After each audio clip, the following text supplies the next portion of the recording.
And a new Tucson law targets texters. If you are addicted to texting and driving, you may have a different commute this afternoon, maybe in the morning. This was the first working day for Tucson's new ban on texting and driving. Not on your sides, Craig Smith is live at Speedway and Cold this evening with more from police and drivers. Well, you know, it is definitely time to get your thumbs off the phone and your eyes and your mind back on the road. TPD is looking for drivers who are texting and driving. And if they find you, you are looking at some substantial fines. The idea behind the new city law is if common sense won't make you stop texting and keep your eyes and your mind on the road and help avoid wrecks, maybe a collision with your wallet will.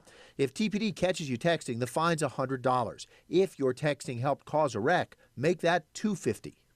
Now, what if somebody says, oh, I wasn't texting, I wasn't sending a message, I was looking at a map, I was looking up a phone number. Is that going to be accepted as an excuse? Well, it's not necessarily, the main focus is actually going to be that the officers are looking for, need to articulate the fact that the person was in motion and manually either creating a message, like typing out a text message or an email or something of instant message or something that would get posted on Facebook or some kind of social media site. If an officer says you were texting and you insist you were not, that's something to take up with the judge.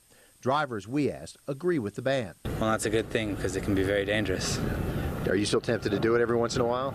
At red lights and stuff, I think, you know, when you're stopped, I mean, what's the danger? But while driving, it can be very confusing to look at and the road as well. Now, police say that it is legal for you to text while you are stopped at a red light, but they hope that you won't be so engrossed in your text that you'll hold things up when the light turns green. What they really hope you'll do is get in the habit of pulling over and parking when you feel the need to send out a text or read one. Craig, this issue of how do police know what you're doing on your phone is an interesting one. Can an officer demand to see your phone to prove that, for example, you've been texting? Well, he can ask to see your phone, but you're under no obligation to give it to him unless, of course, somehow he had a search warrant made out in advance for you specifically.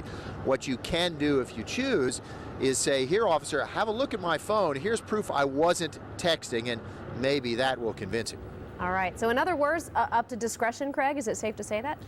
Well, it's officer's discretion to ask for the phone. It's your discretion as to whether you want to give it to him. All right, Craig, thanks. Now here at Not on Your Side, we give our viewers a voice, and we have our question of the day. Do you plan on following the city of Tucson's texting ban? Be honest, folks. Take our online poll at KGUN9.com.